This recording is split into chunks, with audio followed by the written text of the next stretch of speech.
Grainy footage from David's concert showing a figure eerily similar to Celeste Rivas has ignited a firestorm online. But what the FBI just revealed about this sighting is even more disturbing. From a shifting timeline that changes everything to questions about who really knew the truth, this case is unraveling in ways no one expected. Let me break it down. FBI reveals David's girlfriend was spotted at his concert in September. The FBI has just confirmed one of the most chilling developments in the David murder case, and what they've revealed is more disturbing than anyone could have imagined.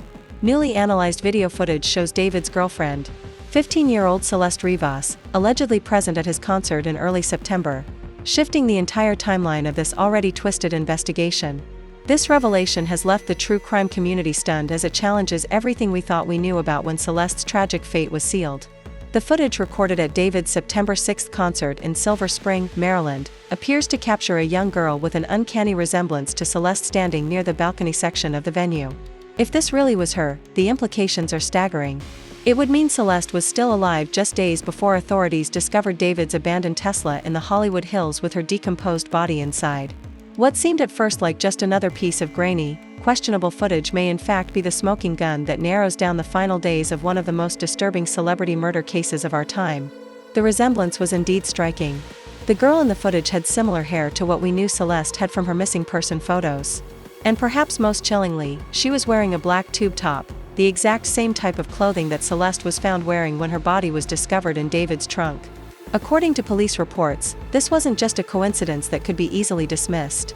It was a detail that made even the most skeptical observers pause and take notice. But there was more. Eagle-eyed viewers noticed something that made this sighting even more suspicious and heartbreaking. In the concert footage, we can see David himself pointing directly at the girl on the balcony while making what appears to be half of a heart gesture with his hand. The intimacy and recognition suggested by this interaction sent chills down the spines of everyone who watched it, as it seemed to confirm that not only was this Celeste, but that David was acknowledging her presence in a romantic way that would later take on a sinister meaning. The presence of David's brother standing next to the mystery girl added another layer of complexity to this potential sighting. If this really was Celeste, then David's own family members were not only aware of their relationship, but were actively facilitating it. This raised disturbing questions about how many people in David's inner circle knew about his alleged relationship with the underage girl and what role they may have played in concealing it from authorities and the public. The timing of this alleged sighting was absolutely crucial to understanding the case. The concert took place approximately 12 days before David's abandoned Tesla was towed from the Hollywood Hills area near his house, where Celeste's severely decomposed body was discovered wrapped in plastic. Authorities had indicated that her body was in an advanced state of decomposition, which had led many to believe she had been dead for weeks or even months before the discovery.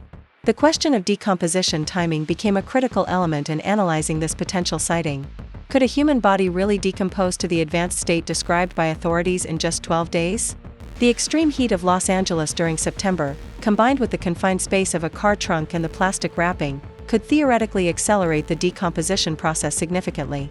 This meant that if the concert footage was legitimate, it would place Celeste's death within a very narrow window that could potentially implicate David directly, as he would have been one of the last people to see her alive. True crime enthusiasts and amateur investigators immediately began dissecting every frame of the concert footage, comparing facial features, body language, and clothing details. The resemblance was compelling enough that even experienced observers found it difficult to dismiss outright.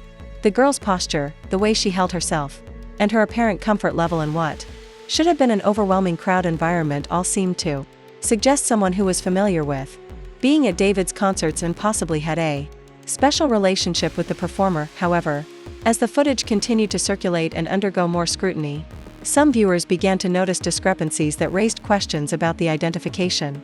Critics pointed out that the girl in the video appeared older than Celeste would have been, and her height and weight didn't seem to fully match the physical description that had been previously circulated in missing person reports. These observations created the first cracks in what had seemed like a solid piece of evidence, but the resemblance was still compelling enough to keep the speculation alive. The implications of this potential sighting extended far beyond just the timing of Celeste's death. If this really was her at the concert, it would have meant that she was alive, apparently healthy, and still in David's company just days before her body was found in his car. This would have fundamentally changed the nature of the investigation from a missing persons case that potentially involved foul play to a much more immediate and direct murder investigation, with David as the prime suspect. The concert footage also raised questions about the nature of Celeste and David's relationship in her final weeks. If she was attending his concerts and being publicly acknowledged by him on stage, it suggested a level of openness about their connection that contradicted the secretive nature that many had assumed characterized their alleged relationship. This public display, if authentic, would have indicated that David was either incredibly brazen about flaunting his illegal relationship with a minor or that there were aspects of their connection that the public didn't fully understand. Social media exploded with theories and analysis as the footage continued to spread. Amateur detectives created side-by-side comparisons, enhanced the video quality, and scrutinized every detail they could find. The emotional investment in proving or disproving this sighting was intense, as it represented what many believed could be the final documented appearance of a young girl whose life had been tragically cut short. But as we now know, all of this analysis, all of these theories, and all of this emotional investment was based on a fundamental misidentification that would soon be definitively debunked by federal authorities. The FBI bombshell that changed everything. Just when the true crime community thought they had found the smoking gun that would crack the David case wide open, federal investigators dropped a bombshell that completely shattered the narrative that had been building around the concert footage. The revelation came not from local police or even state authorities, but from sources connected to the federal investigation itself, lending it an authority and credibility that could not be easily dismissed or disputed. The definitive nature of this debunking was striking. When TMZ, the entertainment news outlet that had initially helped spread the concert footage theory, updated their reporting to explicitly state that the woman in the videos was not Celeste Rivas. They cited a source connected to the case who had definitively ruled out the identification. This wasn't a casual dismissal or a suggestion that the identification might be wrong. It was an absolute statement that left no room for ambiguity or continued speculation. The source's connection to the case suggested that law enforcement had already investigated this potential sighting thoroughly. Given the high-profile nature of the investigation and the intense public interest, it's likely that federal investigators examined the concert footage frame by frame, possibly using facial recognition technology and consulting with experts who could definitively determine whether the girl in the video was Celeste Rivas. But the FBI's debunking of the concert sighting revealed something far more disturbing than just a case of mistaken identity. If the girl in the footage wasn't Celeste, then David was apparently spending time with and publicly acknowledging a Celeste lookalike at a time when the real Celeste was likely already dead. The psychological implications of this scenario are truly chilling and raise questions that go to the very heart of David's mental state and potential involvement in Celeste's death. But what makes this even more eerie is that if it's not her, the fact that David was hanging out with a Celeste lookalike at a time that Celeste was probably already dead. This just makes my skin crawl. The timing of this revelation becomes even more significant when we consider the broader timeline of the case. Celeste Rivas had been reported missing since April 2024 from Lake Elsinore, California, when she was just 13 years old.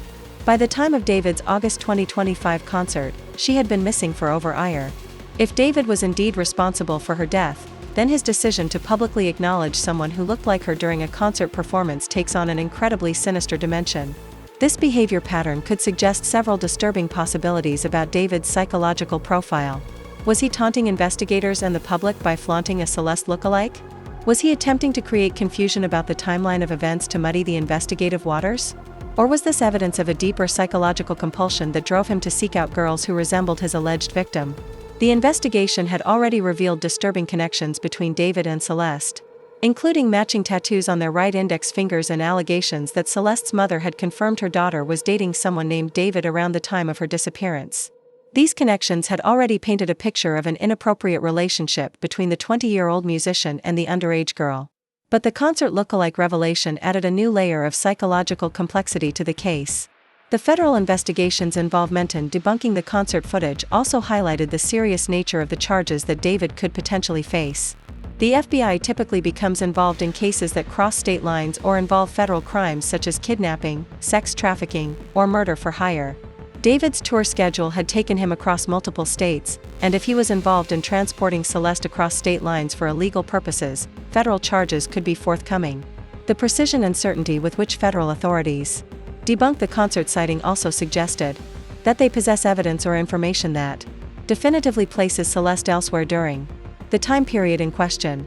This could include digital evidence, witness testimony, or forensic analysis that creates an unbreakable timeline for her final days.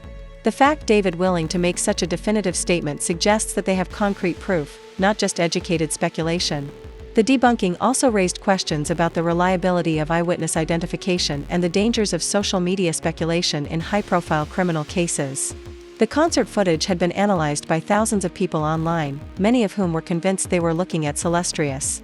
The fact that professional investigators with access to enhanced technology and expert analysis could definitively rule out the identification highlighted the limitations of crowdsourced investigation and the potential for well-meaning members of the public to inadvertently spread misinformation.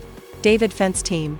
If he eventually faces charges, the debunking of the concert footage could be seen as both a blessing and a curse. On one hand, it eliminates a piece of potential evidence that could have placed him with Celeste close to the time of her death. On the other hand, it raises new questions about his psychological state and potential involvement in her disappearance and death, particularly if investigators can prove that he was consciously surrounding himself with Celeste lookalikes while she was missing. The case had already seen D4vd cancel multiple tour dates and lose major brand partnerships as the investigation intensified. The revelation about the concert footage false identification could potentially provide his legal team with ammunition to argue that public speculation and misinformation were prejudicing potential jurors and creating an atmosphere where he could not receive a fair trial. However, the FBI's involvement and their definitive debunking of the concert sighting also suggested that federal investigators were taking a methodical, evidence-based approach to the case rather than being swayed by social media speculation or public pressure. This professional approach could actually work in favor of justice being served, regardless of whether that means charges against D4vd or the identification of other suspects if evidence points in a different direction. The psychological impact on Celeste's family of this false sighting cannot be understated. For months, they had been living with the uncertainty of not knowing what happened to their daughter. When the concert footage surfaced, it offered the tantalizing possibility of answers. A final confirmed sighting that could help piece together her final days. The debunking of this sighting meant that the family was back to square one in many ways, still searching for answers about their daughter's final months of life. The disturbing pattern and what it really means, the FBI's definitive debunking of the concert footage has forced us to confront a far more disturbing reality than anyone initially imagined. While the true crime community was focused on whether or not Celeste Rivas was alive in late August 2025, we missed the bigger, more sinister picture that was developing right before our eyes. The revelation that D4vd, he was surrounded by Celeste lookalikes, while the real Celeste was likely already deceased, opens up a Pandora's box of psychological profiling and behavioral analysis that paints an incredibly dark picture of what may have really happened. The broader investigation had already revealed a pattern of alleged grooming and inappropriate relationships that extended far beyond just the concert footage. Federal investigators had uncovered evidence suggesting that D4vd and Celeste had been in contact since 2022 when she was just 12 years old and he was 17. This timeline revealed that their alleged relationship had been developing for years before Celeste's disappearance, suggesting a level of predatory behavior that was far more calculated and long-term than initially understood.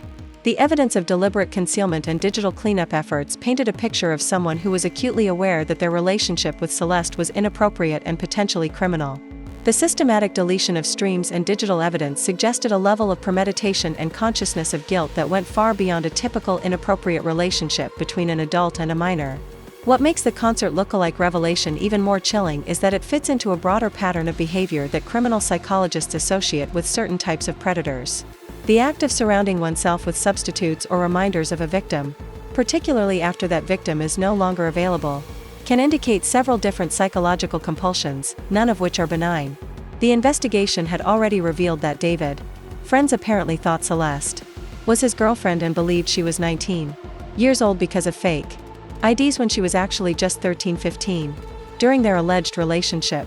This systematic deception suggested that D4vd was not only aware of the illegality of his actions, but was actively working to conceal Celeste's true age from his associates and potentially from Celeste herself.